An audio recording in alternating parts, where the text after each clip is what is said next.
Hello everyone. आज हम पढ़ेंगे सॉलिड स्टेट फिज़िक्स का टॉपिक क्रिस्टल स्ट्रक्चर। ये हमारा फर्स्ट लेक्चर है सॉलिड स्टेट फिज़िक्स का। तो स्टार्ट करते हैं। जैसे कि हमको पता है कि हमारी 3 स्टेट्स ऑफ मैटर होती है। First solid, second liquid, third gas. जब हम लिक्विड को कंडेंसिएट करते हैं और जब कंडेंसिएट करते हैं तो कुछ एनर्जी रिमूव होती है, तो और उस एनर्जी जब रिमूव होती है और लिक्विड कंडेंसिएट हो जाता है तो वो बनता है सॉलिड। और ये जो प्रोसेस होता है कंडेंसिएशन का, ये हमें बताता है कि सॉलिड जो है वो क्रिस्टलाइन सॉलिड है या फिर अमॉर्फस सॉलिड है।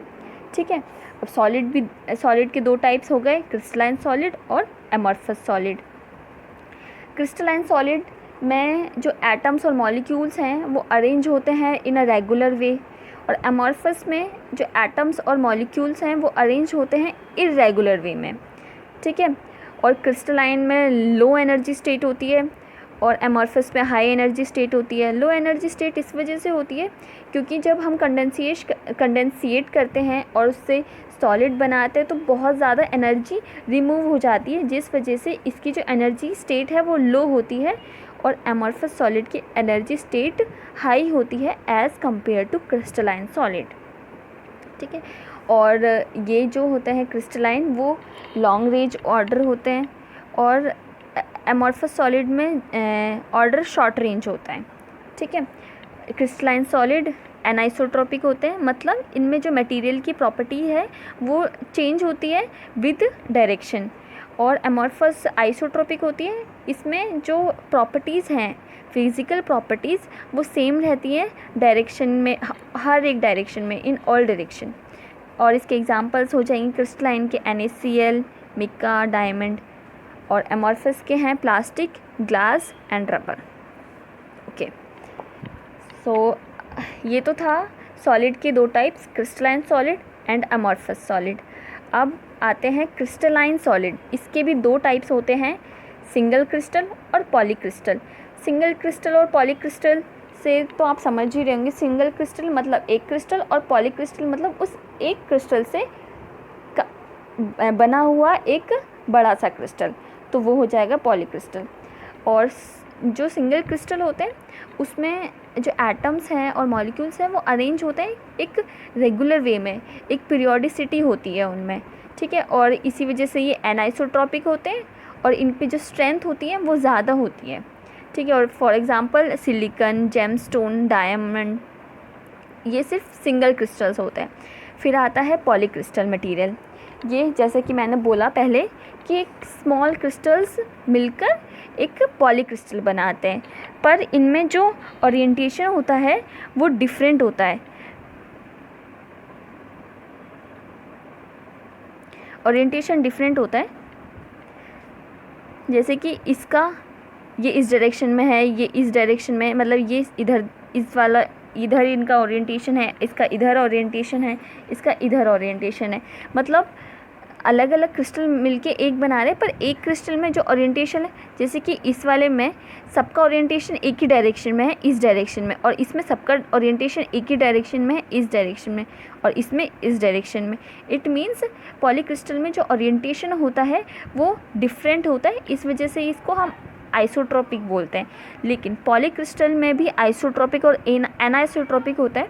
जब पॉलीक्रिस्टल हमारा ऑर्डरली अरेंज होता है तो उसको हम आइसोट्रॉपिक बोलते हैं, और जब वो टेक्सचर्ड में होता है तो उसको एनाइसोट्रॉपिक बोलते हैं।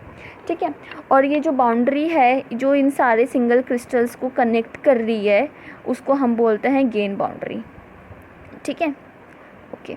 नेक्स्ट अब हाँ, और ये जो साइंस है जो डील्स करती है स्टडी ऑफ ज्योमेट्रिकल फॉर्म्स की, उसको हम बोलते हैं क्रिस्टलोग्राफी।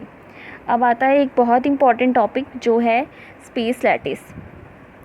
ये एक अरेंजमेंट होता है इन्फिनाइट नंबर का, जिसमें इमेजिनरी पॉइंट्स होते हैं, 3D में होता है, जिसमें हर एक पॉइंट पे एक आइडेंटिकल सराउंडिंग होती है। इसको बोलते हैं हम पॉइंट लैटिस और स्पेस लैटिस भी बोलते हैं।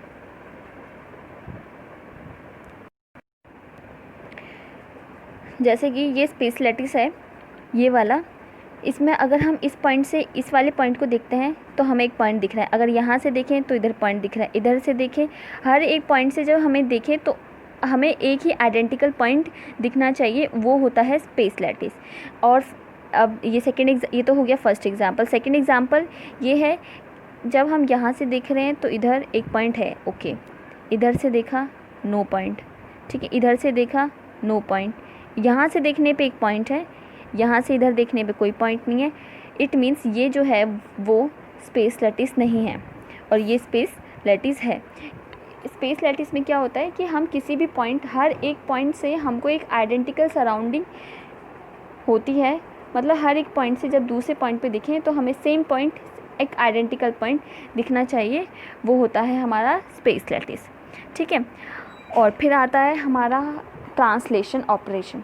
ट्रांसलेशन ऑपरेशन ये बहुत इंपॉर्टेंट है, क्योंकि ट्रांसलेशन ऑपरेटर लगा के हम एक पूरा लैटिस जनरेट कर सकते हैं। ट्रांसलेशन ऑपरेशन होता है T=NA N1A + N2B + N3C, जिसमें से N1, N2 और N3 हमारे इंटीजर्स हैं और वेक्टर्स A, B और C ये हमारे फंडामेंटल ट्रांसलेशन वेक्टर्स हैं, ठीक है। अब हम एक एग्जांपल लेके समझते हैं कि हम ट्रांसलेशन ऑपरेशन लगाते कैसे हैं। फॉर एग्ज़ाम्पल, ये हमने एग्ज़ाम्पल लिया, ये तो हमारा पूरा का पूरा हो गया स्पेस लैटिस, ओके। अब इसमें हमारा ये है, ये हो गया A1 और ये हो गया B1, ठीक है। और जो A1 है उसकी ये डायरेक्शन में है R, ठीक है। अब हमको पहुंचना है R' पे, R' पे पहुंचना है। R पे तो ऑलरेडी वो है, तो R से हमें R' पे पहुंचना है, ठीक है। तो R' पे पहुंचने के लिए R प्लस कोई ट्रांसलेशन ऑपरेशन हमें लगाना होगा, ठीक है। अब R पे तो है ही, अब हमें कितना चलना पड़ा, A से तो हमें चलना पड़ा 0A1 और यहाँ से हम यहाँ गए हैं सिर्फ, तो हमें कितना चलना पड़ा 1B1, ठीक है। तो ये हो जाएगा हमारा ट्रांसलेशन ऑपरेशन। नेक्स्ट एग्जांपल, एक और एग्जांपल ले लेते हैं। ये हो गया हमारा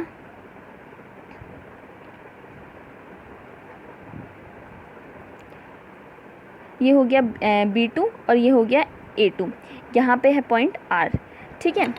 अब हमें जाना है R' पे, R' पे जाना है, तो R पे तो ऑलरेडी है हम, तो इस वजह से R प्लस कुछ ट्रांसलेशन ऑपरेशन हमें लगाना पड़ेगा। तो वो कैसे लगाएंगे, R' पे चलने के लिए, जाने के लिए हमें, ये तो पूरा A है, A2 चलना पड़ेगा, ठीक है। हाफ A2 चले और हाफ ही हमें B2 चलना होगा, तो हमारा ट्रांसलेशन ऑपरेशन हो जाएगा half A2 + half B2, okay. तो ये था हमारा ट्रांसलेशन ऑपरेटर। और एक और इम्पॉर्टेंट चीज़, इसमें जो ट्रांसलेशन ऑपरेशन है, इसमें जो इंटीग्रल हैं हमारे, वो इसमें जो इंटीजर्स हैं वो हमारे इंटीग्रल वैल्यू है उनकी, ठीक है। जैसे 0 और 1, इस वजह से जब कोफिशिएंट्स की इंटीग्रल वैल्यू होती है तो वो होते हैं हमारे प्रिमिटिव ट्रांसलेशन ऑपरेटर। और जब हमारे जो इंटीजर्स होते हैं वो होते हैं नॉन इंटीग्रल, मतलब हाफ 1/2 के फॉर्म में, ठीक है। तो वो होते हैं हमारे non primitive operator, okay. So ये था आज का लेक्चर।